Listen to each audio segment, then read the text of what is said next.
Neste encontro de hoje, nosso encontro âncora, nós estamos já chegando na parte final dessa coletânea de salmos chamados Salmos de Peregrinação. Começou num culto, do Salmo 120 e vai até o 134. E nessas semanas que você tem participado do culto ou aqui mesmo do Tempo Âncora, esses salmos estão dando uma direção para aquele que é peregrino de coração nessa vida. Aquele que sabe que está caminhando em direção ao seu Deus, à fé, em direção à vida eterna, em direção a um dia nós nos encontrarmos realmente face a face com nosso Senhor Jesus. E o salmo de hoje, o Salmo 133, é um salmo que celebra uma dádiva, um presente que Deus tem nos dado, que para Deus é muito especial e quem sabe para nós deva se tornar, se ainda não é, que é a dádiva da relação dos irmãos dentro do contexto da igreja. O presente que Jesus nos dá através da sua morte e ressurreição pela fé em Jesus, que é o presente da comunhão dos irmãos. É um salmo bem curto, que como os outros salmos, acho que você que está acompanhando aqui a nossa reflexão e também os cultos de domingo, cada salmo tem alguma imagem poética, ou uma metáfora ou duas centrais. E o Salmo 133 nos traz essas metáforas, imagens que captam a nossa mente, os nossos sentimentos, a nossa atenção e colocam no nosso coração a verdade de Deus. Então, o Salmo 133 é um salmo de Davi. Nessa coletânea de 15 salmos, que são os salmos de peregrinação, Davi escreve 4, E um deles é o 133. E o Salmo 133 diz assim: como é bom e agradável quando os irmãos convivem em união. É como óleo precioso derramado sobre a cabeça que desce pela barba, a barba de Arão, até a gola das suas vestes. É como o orvalho do Hermon, quando desce sobre os montes de Sião. Ali o Senhor concede a bênção da vida para sempre. Então há duas imagens claras, eu vou comentar daqui a pouco. A primeira é do óleo da unção, o óleo que consagra o sacerdote Arão. E a segunda imagem que esse salmo, nessa linguagem poética, nos traz, é o orvalho do monte Hermon, que desce sobre Sião. Tanto o óleo como o orvalho são figuras poéticas, por isso a tal da licença poética, no sentido de que quando você medita nessa imagem, então não só a sua razão é tocada, os seus sentimentos são tocados, mas sua própria imaginação para participar do que Davi nessa oração quer nos comunicar. O princípio do Salmo, nessa outra revista atualizada, eu li na NVI. Agora eu quero chamar a sua atenção na revista atualizada, que é a de Almeida. O Salmo começa com uma expressão diferente, um pouquinho. Ele diz que é bom e agradável que os irmãos vivam em união, mas eu fiquei prestando atenção que tem uma parte exclamativa que a NVI não traz, que você, quem sabe que tem essa outra tradução, vai achar importante ser lembrado, que é a expressão O-H, O. É uma expressão assim de entusiasmo, exclamatória, é uma explosão de invocação, como é bom e agradável, é como se não pudéssemos deixar passar no nosso compartilhamento de hoje, que é uma questão assim, para Davi, uma questão que ele está meditando, pensando, orando e escrevendo, vai virar cântico, tanto é que os peregrinos cantam quando estão indo para Jerusalém, e para nós, essa expressão ó diz assim, como é uma coisa de maravilhamento, de surpresa assim alegre, E ele expressa, né, na NVI, apesar de não ter o O, repete a mesma expressão, como é bom e agradável. Como é bom e agradável. Uma coisa ótima, boa, espetacular. Sem sombra de dúvida, é surpreendente para nós essa questão de que Davi, mesmo não convivendo numa igreja, como no Novo Testamento, onde os apóstolos já estavam dentro de uma igreja pequena, mas uma igreja que se reunia nos lares, inclusive, mas Davi tem a experiência do templo, né? Tem a experiência do tabernáculo, tem a experiência da sua vida pessoal com Deus. Davi traz, assim, nessa oração, que chama a atenção, não sei se chama a sua, mas a minha chama muito, como ele está trazendo para cima, né? Tá trazendo agregando valor à experiência de que as pessoas vivam como irmãos e irmãs, em comunhão. Realmente, no Novo Testamento, as imagens que Jesus e o apóstolo Paulo nos dão da igreja como corpo de Cristo, como prédio, edifício de Deus, né? Como povo adquirido de Deus, sacerdócio santo, né? Sacerdócio real, nação santa. Então essas expressões, Pedro fala isso, né? Essas expressões que você vai ver no Novo Testamento nos dão mais corpo para entender que a vida de fé em Jesus, ela não é possível solitariamente. Não há a possibilidade de você ser um sem igreja, ou de você não estar agrupado, mesmo que talvez um grupo mais informal, né? Alguns modelos de igreja hoje que são menos institucionalizadas, menos burocrático, né? Menos organizacional. Existem algumas tentativas, mas na verdade o evangelho nos coloca num nós, né? E não sei se você gosta disso, mas eu aprendi a gostar. Porque quando Davi é tão efusivo nesse como é bom e agradável, ele está tendo essa imagem que ele vai passar para nós, ele descarta essa possibilidade do individualismo ser central, ou ser a nossa direção na caminhada de fé. Talvez eu esteja falando hoje com alguém que já sofreu frustração com a igreja do Senhor Jesus, né? Talvez você esteja com aquela frase, eu amo a Jesus, mas odeio a igreja. E há muitos livros que tratam hoje por que dessa decepção tão grande com a vida comunitária, a vida de comunidade, a vida relacional que Jesus nos chama a participar. Como ele é a videira, então existem muitos ramos, e você e eu somos um dos ramos.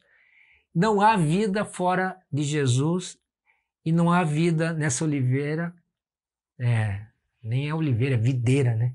Nessa videira, então, para um ramo só isolado, sozinho, individualista, pensando como as coisas deveriam ser, como é que eu gostaria que fosse a vida da comunidade que eu participo, ou como eu gostaria que a Igreja Batista do Prado fosse. Na verdade, é Jesus que é o cabeça da igreja, o Senhor da igreja, e nós somos servos, né?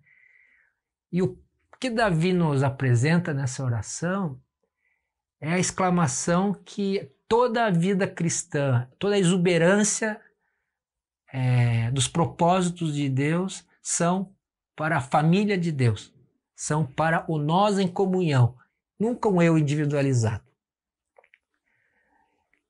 Então, se você está decepcionado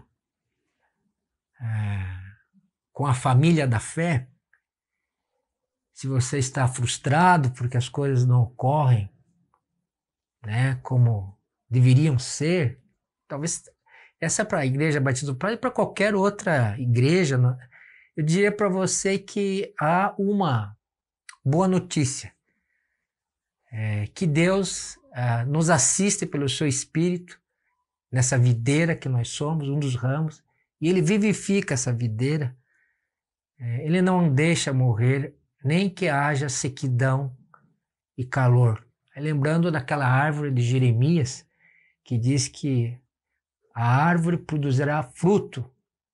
A árvore de Deus é sempre frondosa, mesmo na sequidão e no calor, na estiagem.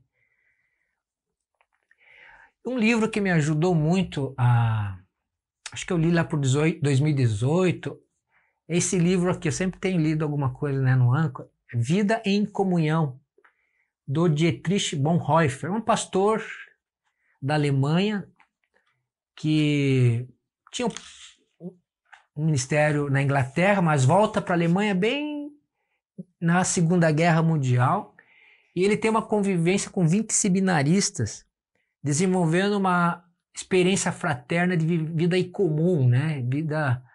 Ele era da igreja confessante, uma igreja protestante. E ele, dentro dessa vida que ele tem com esses seminaristas, ele é um professor, é um teólogo muito competente, famoso na época, ele é aprisionado pela Gestapo, porque eles eram proibidos de ter uma vida comunitária e a igreja estava sob o controle e perseguição já dos nazistas, principalmente a igreja que estava contra as doutrinas do Hitler. Boa parte da igreja alemã estava submissa à ideia do Hitler, mas na verdade a que ele participava chama-se a igreja confessante, crítica ao regime nazista.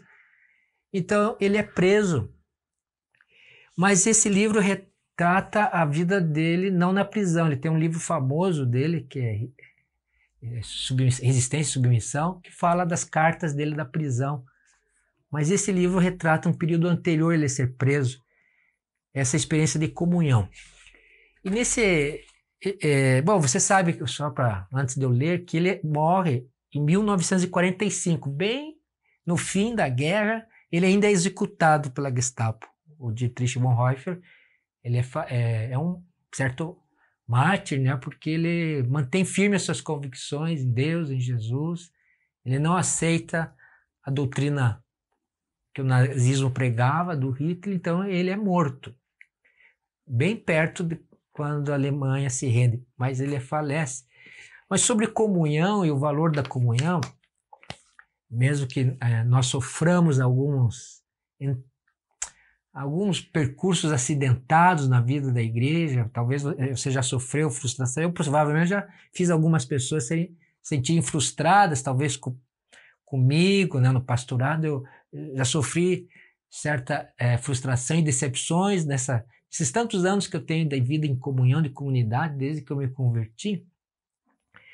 Mas ele tem aqui uma lição bem importante sobre isso. Queria que você prestasse atenção. Eu estou lendo, então, a página 18. Diz assim: somente a comunhão que passa pela grande decepção com seus maus e desagradáveis aspectos começa a ser o que ela deve ser diante de Deus. Começa a apossar-se na fé da promessa recebida. Quanto mais cedo a pessoa e a comunidade passarem por essa decepção, tanto melhor para ambas. Uma comunhão que não suporte e não sobreviva a uma tal decepção, que se agarre a seu ideal quando ele é para ser destruído, perde na mesma hora a promessa de comunhão duradoura e se desmanchará mais cedo ou mais tarde. Qualquer ideal humano introduzido na comunhão cristã impede a comunhão autêntica e precisa ser destruído para que a autêntica comunhão possa existir. A pessoa que ama mais seu sonho de uma comunhão cristã perfeita do que a própria comunhão cristã destruirá qualquer comunhão cristã, mesmo que pessoalmente essa pessoa seja honesta, séria e abnegada. Bonhoeffer está aqui nos dizendo que não existe esse ideal de comunhão perfeita. E ele diz em outros capítulos e no enredo do livro, no contexto do maior livro, quem faz ter comunhão entre os irmãos, que seja boa e agradável, é o próprio Jesus. Então Jesus que está entre eu e você, meu irmão, minha irmã, ou entre nós, quando o povo de Deus, quando pudermos nos reunir aqui na igreja, aqui embaixo no salão, se Jesus não estiver entre nós, pelo seu Santo Espírito, não existe comunhão. E muitos de nós lançamos sobre a igreja uma expectativa irreal, idealizada, de que Nós vamos ser sempre compreendidos. Ali tem pessoas ótimas. Tem pessoas ótimas e pessoas como eu e você, pecadoras. Tem momentos ótimos e bons e tem momentos duros de embate, de desafeto, de tristeza e de dor. Mas o que ele nos assegura aqui, que quem forma a comunhão é o próprio Jesus, que nos dá uns aos outros. Então, entre eu e você existe Jesus. Ele deixa seu espírito e ele nos une na videira.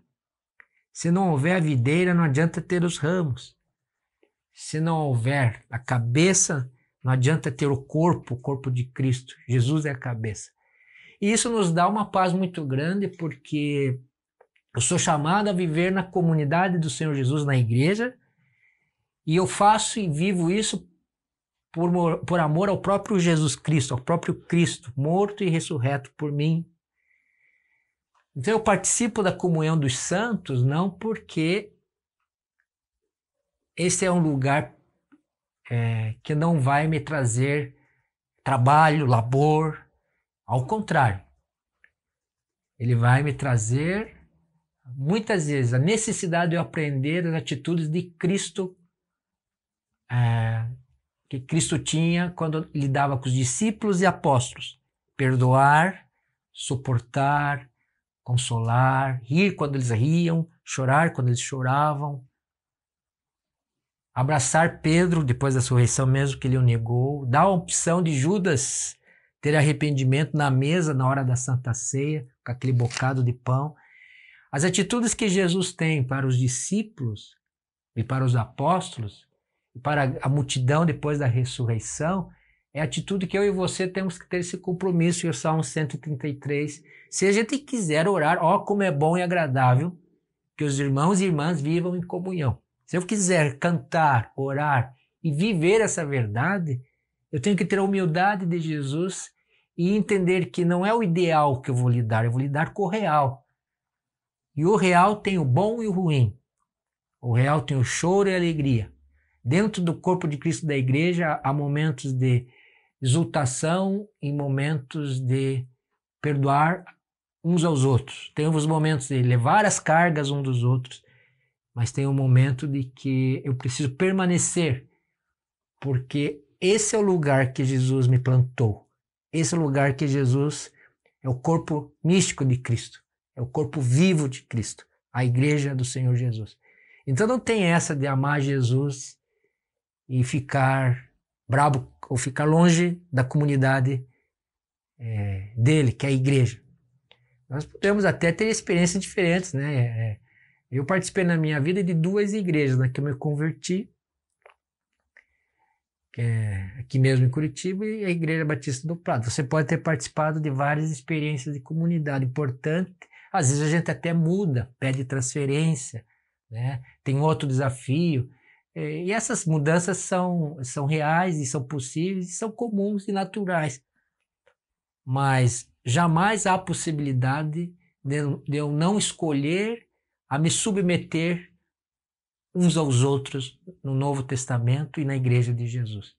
Se eu quiser orar a oração do Salmo 133, eu preciso amar meus irmãos e irmãs como eu amo o Senhor da Igreja, que é o Senhor Jesus. O amor fraterno e o amor divino precisam me ajudar a permanecer ligados uns aos outros. Então, por isso que tem esse que eu achei bem importante a gente ler, que na NVI já vai direto, né? A primeira, então, imagem poética é o óleo. Você sabe que no Antigo Testamento, né, Arão, em Êxodo 29, 7-9, Arão ele é dedicado, consagrado a um exercício sacerdotal. Ele e a família dele seriam os sacerdotes do povo de Israel. E nesse texto ele recebe essa unção que é descrita aqui. Há um óleo derramado sobre a cabeça dele, que desce a barba e certamente atingiria suas golas e a sua roupa, aqui a roupa sacerdotal. Qual que é a importância do que Davi está relembrando o êxodo ou a consagração de Arão, e ele está dizendo que isso é bom e agradável, e ele está dizendo é como o óleo, né? Então, quando ele diz como o óleo, ele então está trazendo essa metáfora. Veja, o óleo, ele pode ser aromático, tanto é que usavam óleo na caminhada, depois de uma caminhada, né? Porque o óleo esconde os odores de uma caminhada suada. O óleo tem esse poder de perfume aromatizante, né? O óleo também ele amacia a pele, ele tem essa coisa terapêutica. Nós podemos pensar no óleo como medicinal, porque usavam o óleo para algumas questões de para cura de doenças, né? Mas aqui é verdade que ele é ungido, Arão é ungido, esse óleo simboliza a separação de Deus, é um ato de entrega, de consagração, de doação. Então, quando Arão é ungido com esse óleo né, que desce a cabeça, e ele está sendo separado para servir. E essa metáfora do óleo, da unção, é muito nítido para nós, né, no Novo Testamento, que há episódios onde Jesus é ungido como ato de adoração, de entrega, de serviço, né? Lembra que Jesus é ungido nos pés por aquela mulher pecadora na casa do fariseu Simão, e ela faz todo um processo ali de adoração. Então há várias cenas, né? E o Espírito Santo ele tem nessa figura no Novo Testamento a figura da dedicação, da unção também.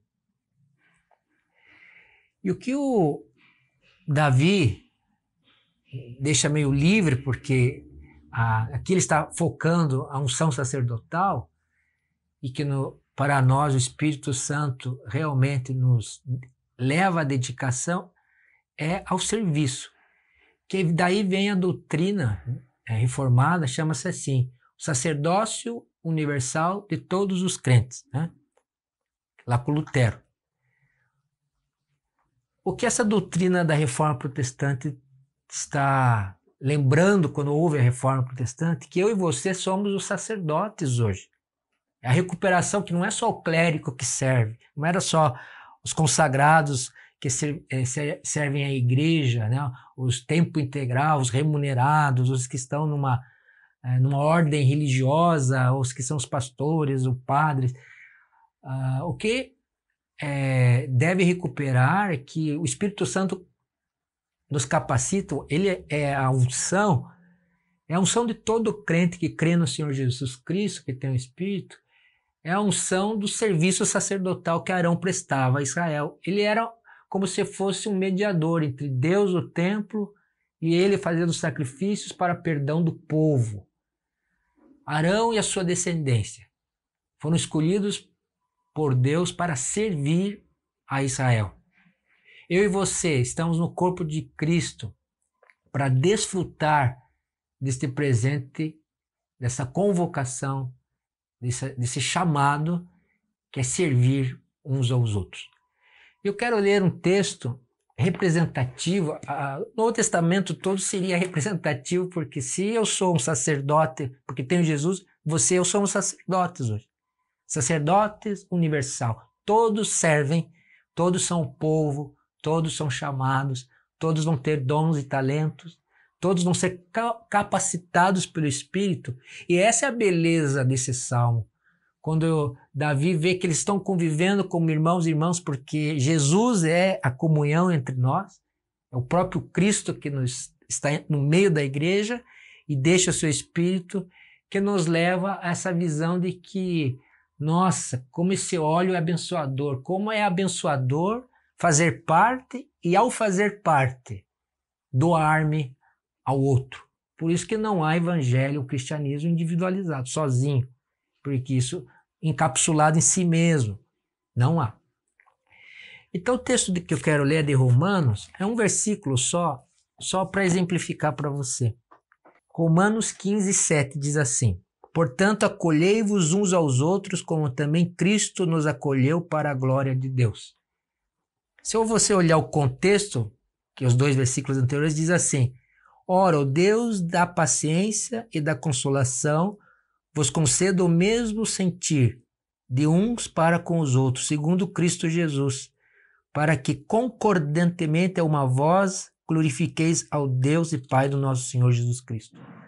O que glorifica a Deus é essa concordância, essa unidade de corpo, essa situação de que, segundo Cristo ou em Cristo Jesus, como diz a 7, acolhei-vos uns aos outros.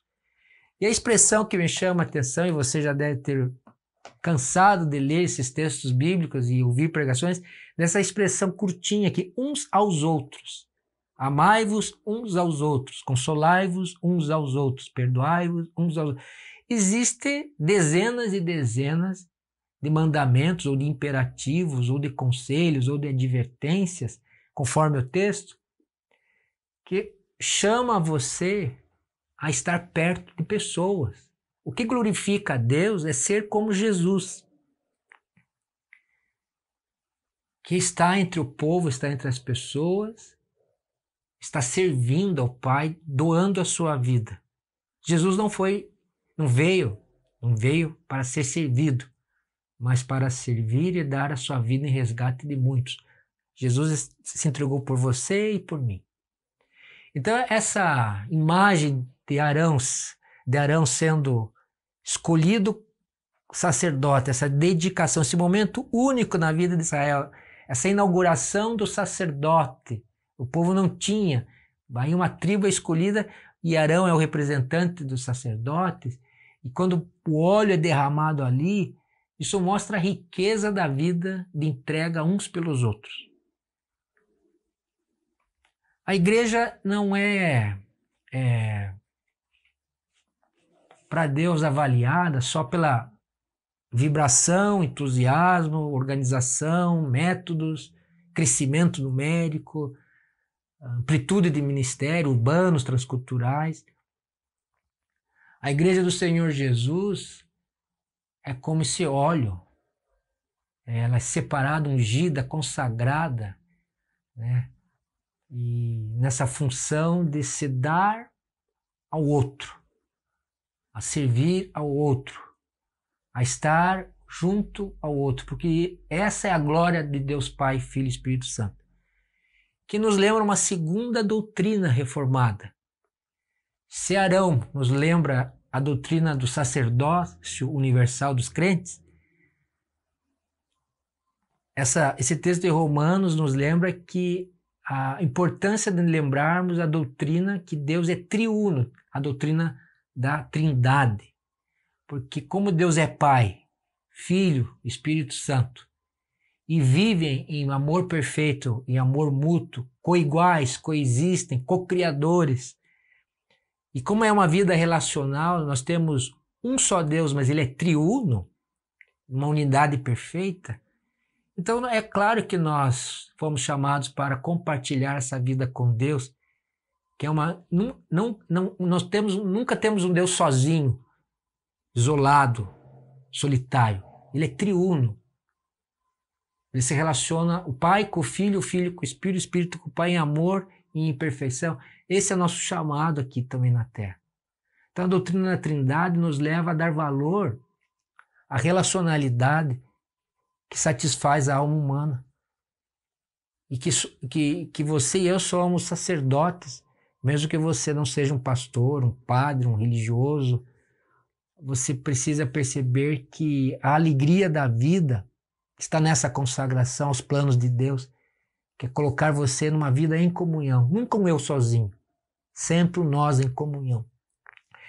Esse salmo é pequeno, né? Mas ele ainda tem uma segunda figura poética aqui, que é o orvalho do irmão.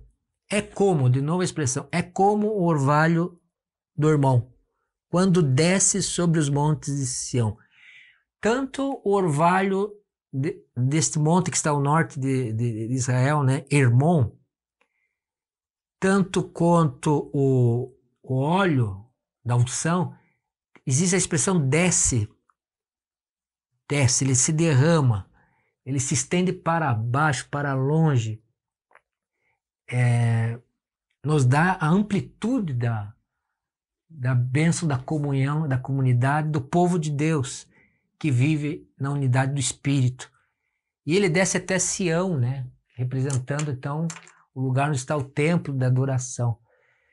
Esse orvalho na mente de alguém que vivia na Palestina antiga, o orvalho simboliza a fertilidade, né? O orvalho é o frescor, aquele potencial da água que em terras que às vezes podem ser secas, mas rega, molha, faz ficar as coisas mais verdes, frutifica, tem fertilidade.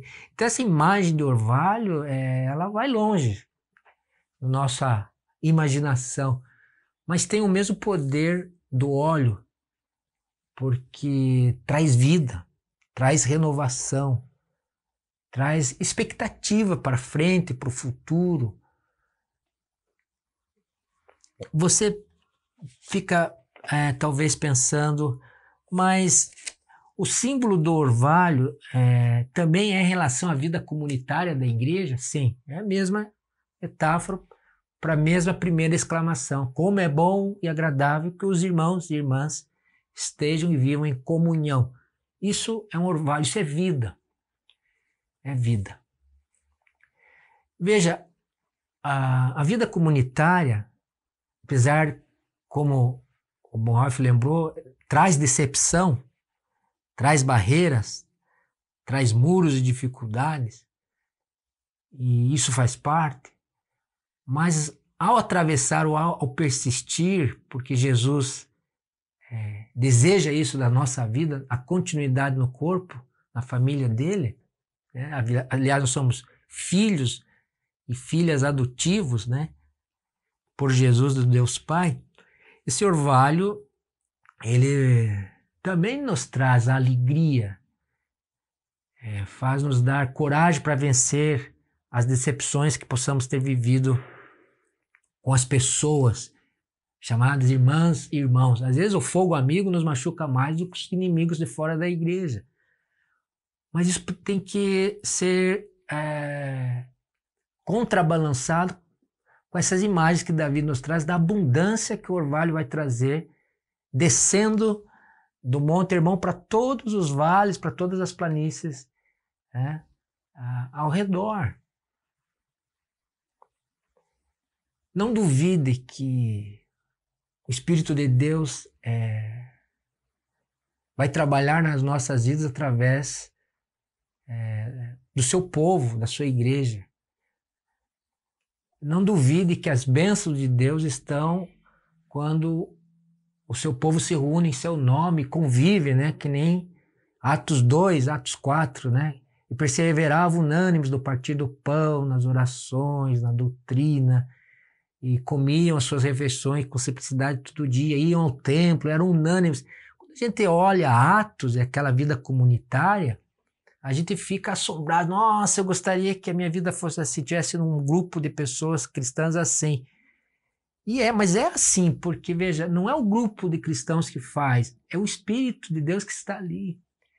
Então, a manifestação, sim, da presença de Jesus, com todos esses atributos, ou esses adjetivos qualificadores, de que ele está no meio do seu povo, fazendo a sua obra, trazendo a sua frutificação, trazendo sua palavra, trazendo a amizade. O Senhor é o mesmo.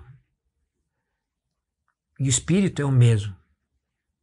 Só para não deixar você esquecer, nessas imagens da igreja de Atos, também houve bastante problemas, né? Eles brigavam. Lembra o casal Ananias e Safira? Venderam um terreno, guardaram um dinheirinho, foram mortos ali no templo de Jorei. Um caiu, o primeiro marido, depois Ananias, depois Safira, né? Veja,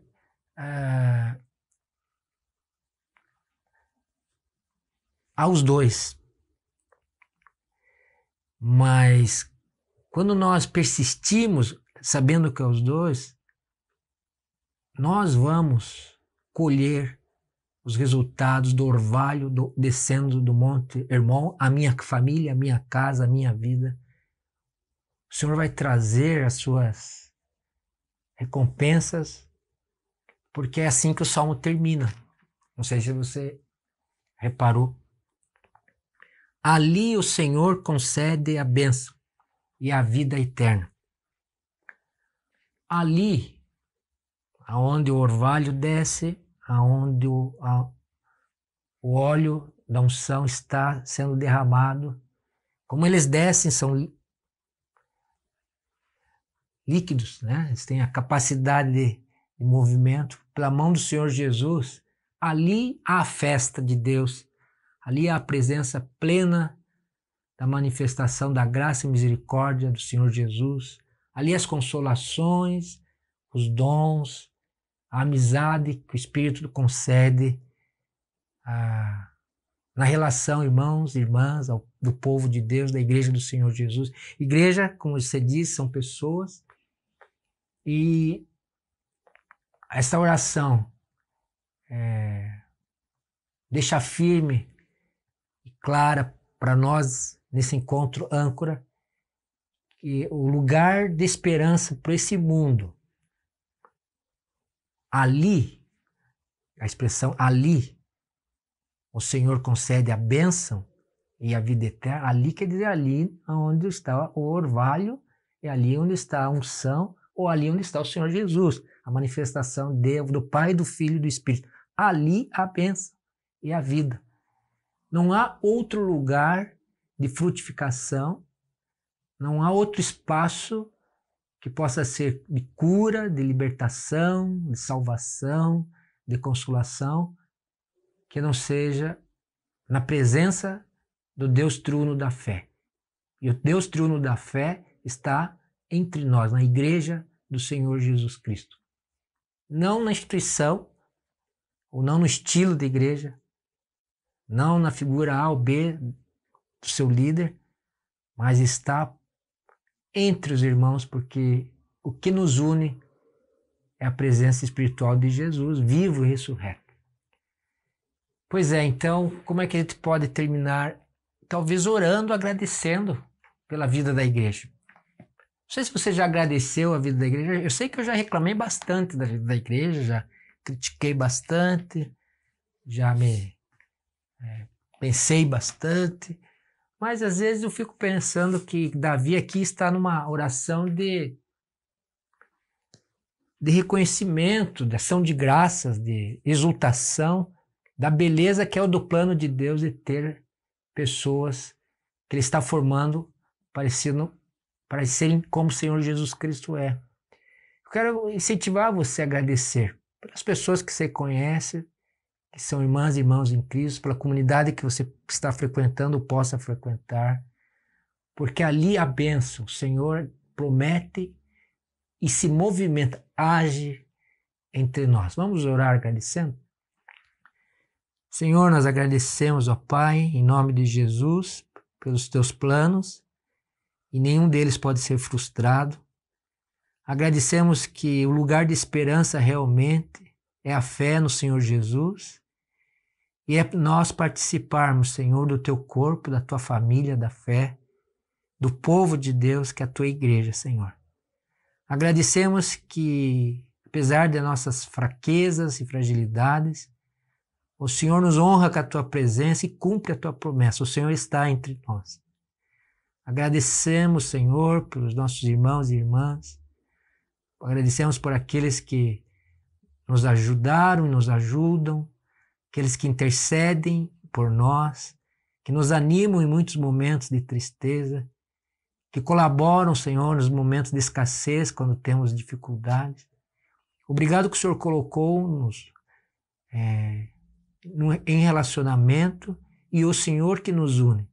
E é por causa do teu amor que estamos, Senhor, submetidos à vida em comunidade.